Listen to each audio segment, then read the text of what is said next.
მოგესალმებით ბატონო, ვთქვათ რომ ჩავამთავრეთ საფხულის სეზონი და გადავედით ახალ სეზონზე, სწავლა იწყება და ასე შემდეგ. ანუ მოკლედ რომ ვთქვათ რა იყო ამ საფხულის სეზონისთვის დამახასიათებელი განსაკუთრებით ვირუსების თვალსაზრისი და ახალ სეზონში შევდივართ და რას უნდა მივაქციოთ ყურადღება და რა იქნება უფრო მნიშვნელოვანი. თუ ჩვენ რესპირაციულ ვირუსებზე ვსაუბრობთ, განსხვავებული 2025 წლის ივლის-აგვისტოს თვეში, უფრო მეტად ალბათ აგვისტოს თვეში გახდათ ის, რომ შედარებით მოიბადა კორონავირუსის ხვედრითმა წილმა. აი ბოლო კვირის მონაცემი, რასაც გვაძლევს დაავადებათა კონტროლის ეროვნული ცენტრი, მიუთითებს, რომ კორონავირუსი ახლა არის უპირატესი ვირუსი და როგორც იმ პაციენტებთან, ვისაც სჭირდება სტაციონარიზაცია, ისე იმ პაციენტებთან, რომელთაც მხოლოდ ამბულატორული მართვა სჭირდება, წამყვანი სწორედ კორონავირუსია, ჯამური რაოდენობა აი ამ ორივე მიმართულებით არის 71% და გარდა ამისა არის ის ვირუსები, რომლებიც ტრადიციულად ჩვენი სტატისტიკის შესაბამისად აგვისტოს თვეში არის ბევრი, ეს არის რინოვირუსი, მეტაპნევმოვირუსი, ადენოვირუსი, პარაგრიპის ვირუსი, მიკოპლაზმა პნევმონია და ასე შემდეგ, ასე რომ განაწილება შეიცვალა, სტრუქტურა არის შეცვლილი, მაგრამ ამ სტრუქტურის შეცვლას არ გამოუწვევია არც ზოგადი მიმართვიანობის გაზრდა ამბულატორულ დაწესებულებებში და არც სტაციონარული პაციენტების რაოდენობა გაზრდილა.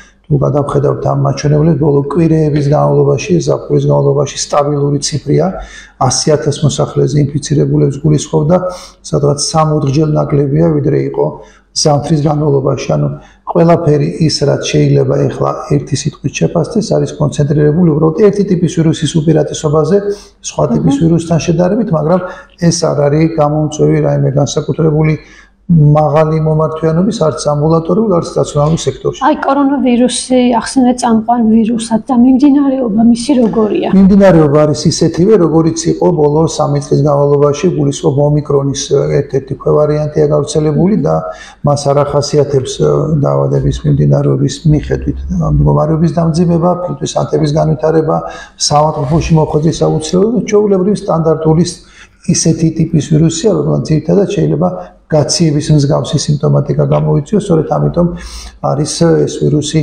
იმ ვირუსების ჩამონათვალში, რომელსაც ახლა ვაფასებთ როგორც მსუბუქად მიმდინარე რესპირაციული დაავადების გამომწვევ ვირუსებს. ანალოგიური სურათია ევროპის ბევრ ქვეყანაში, ანალოგიური მატება აგვისტოს თვეში მაგალითად რუმინეთში, საბერძნეთში, ირლანდიაში, დიდ ბრიტანეთში.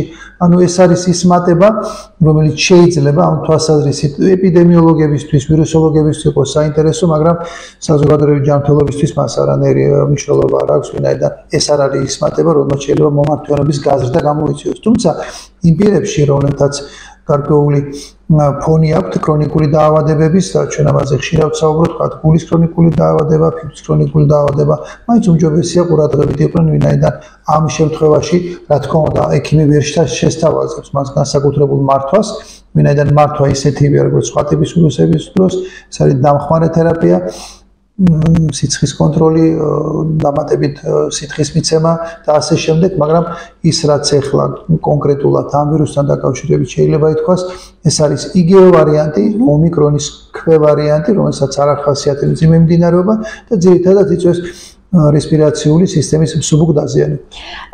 გადავიდეთ კითხვის მეორე ნაწილზე. სექტემბრის პერიოდი მაინც სკოლა, მეტი აქტიურობა, ბავშვები აი ამ პერიოდში რას უნდა მივაქციოთ ყურადღება და როგორი გვაქვს პრაქტიკა ამ პერიოდისთვის დაახლოებით? მოლოდინი რომ სექტემბერში იმის გამო რომ ბაღები და სკოლები დაიწყებს მუშაობას, გაიზრდება რესპირაციული ვადობა, რა თქმა უნდა, არა გვაქვს. ამის უკან ჩვეულებრივი სეზონური ფაქტორებია გასათვალისწინებელი, ტემპერატურული ფაქტორია გასათვალისწინებელი, ასე რომ იმ მრავალწლიანი სტატისტიკის შესაბამისად ალბათ ნოემბრის თვე იქნება ის პერიოდი, როდესაც ჩვენ შეიძლება გქონდეს მწვავე რესპირაციული ვირუსული ინფექციების მატება და ამ თვალსაზრისით ალბათ წლევანდელი წელის გამორჩეული არ იქნება. ერთი რაც მნიშვნელოვანია, ჩვენ უკვე აუცილებლად გვინდა მოსახლეობას შევახსენოთ, რომ წელს ისე როგორც ბოლო წლების განმავლობაში საქართველოში იქნება შემოტანილი გრიპის ვაქცინა და ეს იქნება უფასო განსაკუთრებით რისკი ჯგუფებისთვის და ჩვენ ყოველწლიურად ერთი და იგივე ჩამონათვალი გვაქვს რისკი ჯგუფების ჯანმრთელობის მსოფლიო ორგანიზაციის რეკომენდაციით. ეს არის პირველ რიგში ორსულები, ეს არის ქრონიკული დაავადების მქონე პირები, დიალიზზე მქონე პირები და ასევე რისკი ჯგუფს წარმოადგენენ ბავშვები 5 წლამდე და განსაკუთრებით 2 წლამდე ასაკის ბავშვები. Აი ამ კონტინგენტისთვის ალბათ აუცილებელია მზაობა გრიპის საწინააღმდეგო ვაქცინაციისთვის და ეს პერიოდი ჩვენთან ოქტომბრიდან იწყება, ასე რომ აქტიური ვაქცინაციის პერიოდი ნოემბრიდან დაწყებული, ნოემბერი-დეკემბრის პირველი ნახევარი ჩვენ ხშირად ვამბობთ, რომ დეკემბრის ბოლოს გრიპის საწინააღმდეგო ვაქცინის გაკეთებას ნაკლებად აქვს მნიშვნელობა, ვინაიდან გრიპის ვაქცინა მოქმედებას იწყებს გაკეთებიდან 2 კვირის შემდეგ და ხანგრძლივობა არ არის ძალიან დიდი, 6-8 თვის განმავლობაში მიცავს ინფიცირებისაგან, ასე რომ თუ გავითვალისწინებთ, რომ 2025 წელს თებერვალში ქონდა გრიპის შემთხვევების მაქსიმალური რაოდენობა, ალბათ ნოემბრის თვე იქნება ის ოპტიმალური პერიოდი, როდესაც ჩვენ გრიპის საწინააღმდეგო ვაქცინა უნდა გავაკეთოთ ოქტომბრის ბოლო, ნოემბრის დასაწყისში. რადგანაც ვაქცინა ახსენეთ, გითხავთ, მაჩვენებელი როგორ გვაქვს ზოგადად გაუმჯობესებულია მომხმარებლის დამოკიდებულება გრიპის ვაქცინების მიმართ, მოხმარება როგორი ქონდა? ჩვენ ყოველწლიურად ალბათ ერთი და იგივე სტატისტიკური მონაცემები გვაქვს, 200,000 დოზა რაც არის ქვეყანაში შემოტანილი, მისი ბოლომდე გახარჯვა არ ხდება, მაგრამ ერთი რაც მნიშვნელოვანია, იმ ადამიანების რაოდენობა ყოველწლიურად მცირეთი, მაგრამ მაინც მატულობს, განსაკუთრებით ეს ეხება ბავშვებს, ვინაიდან თუნდაც ერთი წლის გამოცდილება, ერთი სეზონის გამოცდილება გრიპის საწინააღმდეგო ვაქცინაციის გაკეთების შემდეგ რესპირაციული ვირუსული ინფექცია მიმდინარეობს, რომ მსუბუქად არ ხდება სამართლებრივი მოთავსების საჭიროება, არ ვითარდება სხვადასხვა გართულებები, ნათელი მაგალითი იმისი, რომ ეს ვაქცინა ბავშვებში განსაკუთრებით ხაზს უსვამს 5 წლამდე ბავშვებში აუცილებლად უნდა იყოს გამოყენებული 6 თვიდან 5 წლამდე ასაკის ბავშვები, ეს არის ის კონტინგენტი, როდესაც ჩვენ ყოველთვის გვეშინია გრიპის გართულებების, გრიპი არ არის ჩვეულებრივი ვირუსი, დაწყებული ოქტომბრიდან ის იქნება ალბათ ყველაზე მძიმე დაავადების განმაპირობებელი ვირუსი, ამის უკან დგას გართულებების მაღალი ალბათობა, ფილტვების ანთება, გულის დაზიანება, თავის ტვინის დაზიანება, ამიტომ უნდა ვიყოთ მზად, უნდა ვიყოთ ფრთხილად და რისკი ჯგუფებისთვის გრიპის საწინააღმდეგო ვაქცინის გაკეთებას პრაქტიკულად ალტერნატივა არ გააჩნია. რეკომენდაციას გითხავთ, აი სასწავლო პროცესისთვის უკვე მალე დაიწყება ბაღების სკოლები. ძირითადი რეკომენდაციები და რისკები ამ პერიოდისთვის.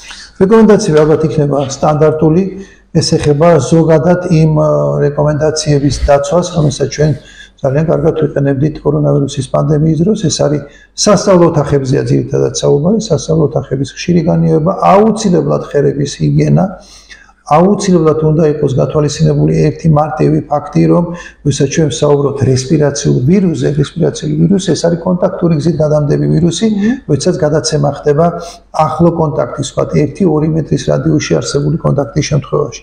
ამიტომ მიუხედავად იმისა, რომ ჩვენ სექტემბერ-ოქტომბერში ნამდვილად არ აგვაქვს მოლოდინო ამ ვირუსების რაოდენობა მოიმატებს, ძალიან მნიშვნელოვანია, რომ ესეთი რეკომენდაციები დისტანციის დაცვა, ხელების ჰიგიენა, სასწავლო ოთახების ხშირი განიეობა, სველი წესით მაგიდების, მერხების დასუფთავება იქნება ალბათ ის მარტივი რეკომენდაცია, რომელიც შესაძლოა მოხდეს თავიდან ავიცილოთ რესპირაციული ვირუსული ინფექცია. გრიპის ვირუსის გარდა აი ამ პერიოდში უკვე როცა აგრილდება, მაინც რა ვირუსები ცირკულირებს?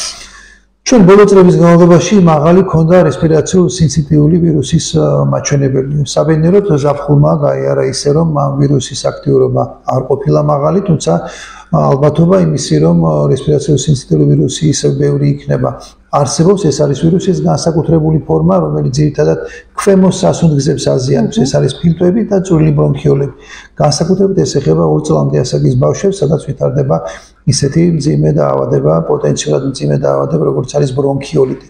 ამიტომ ზამთრის განმავლობაში ჩვენ ძირითადად ამ 2 ტიპის ვირუსზე გვაქვს აქცენტი, რესპირაციული სინციტიული ვირუსი და გრიპის ვირუსი. და შეჯამებისთვის გითხავთ, ანუ ზაფხულის სეზონი ჩავამთავრეთ გართულებების გარეშე, თუ იყო გარკვეული? არა, ისეთი მატება ავადობის, ეს იქნებოდა რესპირაციული ავადობა, კუჭნათლავის დაავადებით მიმდინარე, მწვავე დაავადებით მიმდინარე შემთხვევები, ღებინები, დიარეით მიმდინარე შემთხვევები ჩვენ არ გვქონდა.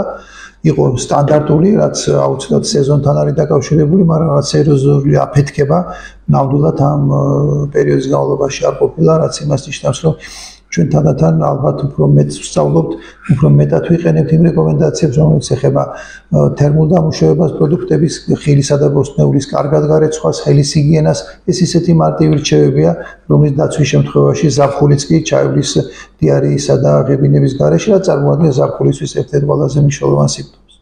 მადლობა.